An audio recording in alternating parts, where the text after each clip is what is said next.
आज हम लाए हैं आपके लिए एक नई कहानी, उड़ने वाला घोड़ा। मुल्ला नसरुद्दीन कहानी।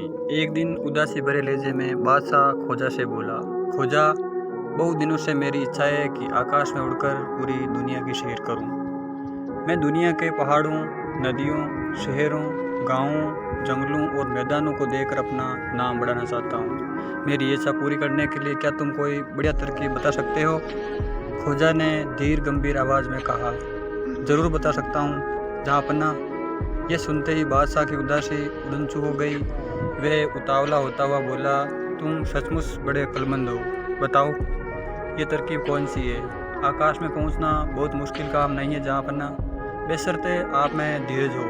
आप अपने खजूरी रंग के घोड़े को मुझे दीजिए, मैं उस पर सवार होकर दूर के एक पहाड़ से एक खास बूटी ले आऊँगा, जिसे खाकर घोड़े की पीठ पर पंख निकल आएंगे। तब आप उसकी पीठ पर बैठकर अपनी इच्छा पूरी कर लेना। अलबत्ता मुझे यहाँ तक जाने आने में कोई 1 साल लग जाएगा। क्या आप इतना इंतज़ार कर सकते हैं? बादशाह खुशी से फूला न समाया। उसने अपने अंगरक्षक को आदेश दिया कि वह उसका घोड़ा फौरन खोजा के हवाले कर दे और उसे बहुत सारा धन भी सरकारी खजाने से दिलवा दे। खोजा घोड़े पर सवार हो गया। चाबुक लगते ही घोड़ा हवा से बातें करने लगा। घोड़े पर सवार होकर खोजा दूसरे मुल्क में पहुंचा और एक व्यापारी को राजा का घोड़ा बेचकर अपने गधे पर सवार होकर अपने घर लौट आया। घर पहुंचकर उसने बादशाह से मिला। सारा धन और घोड़े से बेचकर जो उसे रुपये मिले वे सब अपनी पत्नी के हवाले किए और सारा किस्सा सुनाने के बाद वे ये कहता हुआ लंबी चादर तानकर सो गया कि अब 1 साल तक मुझे कहीं नहीं आना जाना है। नहीं, मैं घर में हूँ, ये बात किसी को नहीं बताना। पत्नी ने सारी बात सुनी तो वे अपनी हंसी नहीं रोक पाई, पर साथ ही उसे कुछ चिंता भी होने लगी। करीब 1 साल बाद खोजा राजमहल में पहुँचा।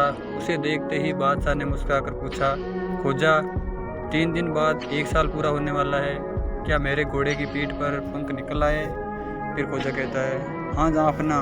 खोजा ने मूछों पर हाथ फेरते हुए जवाब दिया। खुशी से उछलते हुए बादशाह बोला, तुमने सचमुच कमाल कर दिया खोजा, पर तुम घोड़े को साथ क्यों नहीं लाए? खोजा ने दुखी होने का स्वांग रचाते हुए, मैं उसे साथ ला रहा था जापना, मगर वे रास्ते में पंख फड़फड़ाता हुआ उड़ गया। ये सुनते ही बादशाह को भारी सदमा पहुंचा और वे बेहोश होकर ज़मीन पर गिर पड़ा। अच्छी लगे तो लाइक करें, वीडियो को शेयर करें और हमारे चैनल को सब्सक्राइब करें और इसको ऑल बटन पर क्लिक कर दें ताकि आपको न्यू नोटिफिकेशन मिलती रहे। धन्यवाद।